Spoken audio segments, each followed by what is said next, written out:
Shalom Bapak Ibu. Hari ini tanggal 7 Maret 2021.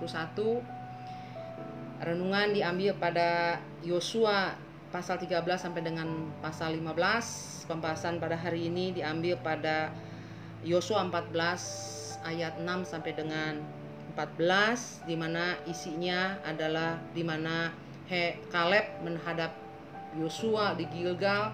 Lalu Kaleb menceritakan tentang dulu menjadi teman sepelayanan sebagai pengintai kepada Yosua. Lalu juga ia menceritakan pemeliharaan Tuhan kepada Yosua, dan ia juga meminta pegunungan yang dijanjikan Tuhan sebagai milik pusakanya. Lalu Yosua memberkati Kaleb dan memberikan pegunungan Hebron kepada Kaleb. Lalu pada akhirnya Kaleb berhasil menghalau orang-orang Enak dan menjadikan Hebron sebagai tanah pusaka milik Kaleb. Kalau dilihat seperti itu, dibaca seperti itu, sepertinya kehidupan Kaleb itu mulus-mulus aja, nggak ada kayak nggak ada masalah gitu ya.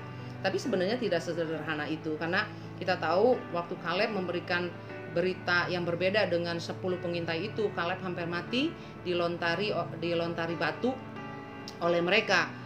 Tapi karena pernyataan Tuhan hal itu tidak terjadi. Lalu di Bilangan 14 ayat 36 sampai dengan 7 juga dicatat bahwa 10 pengintai itu mati di hadapan Tuhan pada saat itu.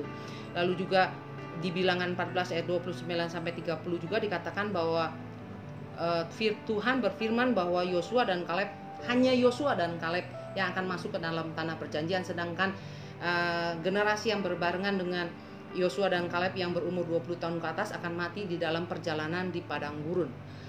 Menurut saya ketika hal itu terjadi dan difirmankan dan hal itu terjadi, sedangkan Kaleb dan Yosua, khususnya Kaleb karena kita membahas tentang perjalanan hidup Kaleb, tentu perjalanan hidupnya dia selama mengembara bersama-sama dengan keluarga, 10 pengintai yang sudah mati, lalu yang lainnya tentu mengalami yang namanya mungkin olokan, karena dia kesel, karena ngerasa gara-gara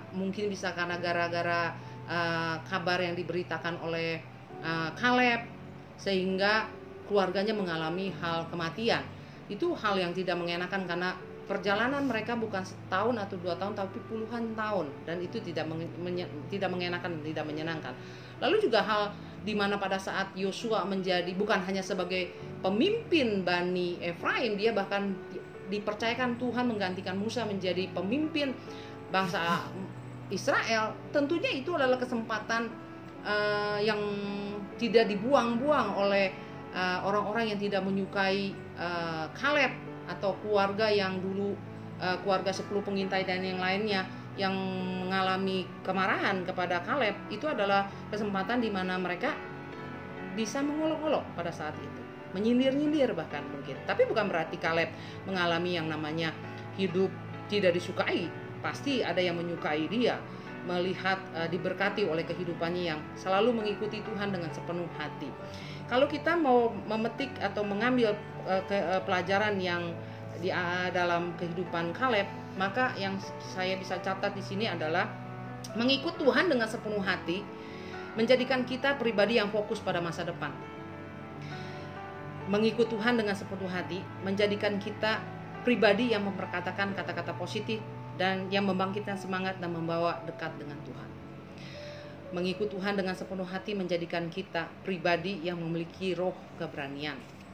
Mengikuti Tuhan dengan sepenuh hati akan menjadikan kita memiliki roh penundukan diri, dan itu jelas terlihat waktu Kaleb menghadap Yosua di Gilgal. Ya, jadi tetaplah mengikuti Tuhan dengan segenap hati. Tuhan Yesus memberkati.